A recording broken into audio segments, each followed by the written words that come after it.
দর্শক, এবারে আমরা একটি কবিতা শুনে আসব। বখতিয়ারের ঘোড়া, আল মাহমুদ। মাঝে মাঝে হৃদয় যুদ্ধের জন্য হাহাকার করে ওঠে। মনে হয় রক্তই সমাধান, বারুদি অন্তিম তৃপ্তি। আমি তখন স্বপ্নের ভেতর জেহাদ জেহাদ বলে জেগে উঠি।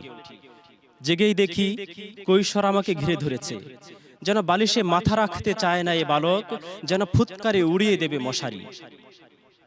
মাতৃস্তনের দুপাশে চোখ কচলে উঠে দাঁড়াবে এক্ষুনি। বাইরে তার ঘোড়া অস্থির, বাতাসে কেশর কাঁপছে, আর সময়ের গতির ওপর লাফিয়ে উঠেছে সে। না, এখনো সে শিশু। মা তাকে ছেলে ভোলানো ছড়া শোনায়, বলে, বালিশে মাথা রাখো তো বেটা।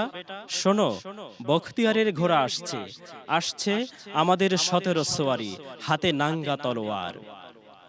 মায়ের ছড়াগানে কৌতূহলী কান পাতে বালিশে, নিজের দিলের শব্দ শুনে বালিশের সিনার ভেতর। সে ভাবে সে শুনতে পাচ্ছে ঘোর দৌড়।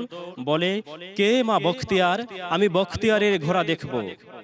মা পাখা ঘোরাতে ঘোরাতে হাসেন। আল্লাহর সেপাই তিনি, দুঃখীদের রাজা।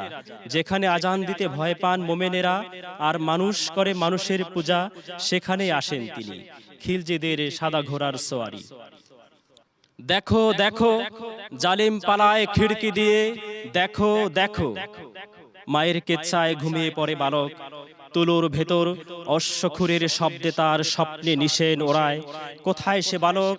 আজ আবার হৃদয়ে কেবল যুদ্ধের দামামা। মনে হয় রক্তে ফায়সালা, বারুদি বিচারক, আর স্বপ্নের ভেতর জেহাদ জেহাদ বলে জেগে ওঠা।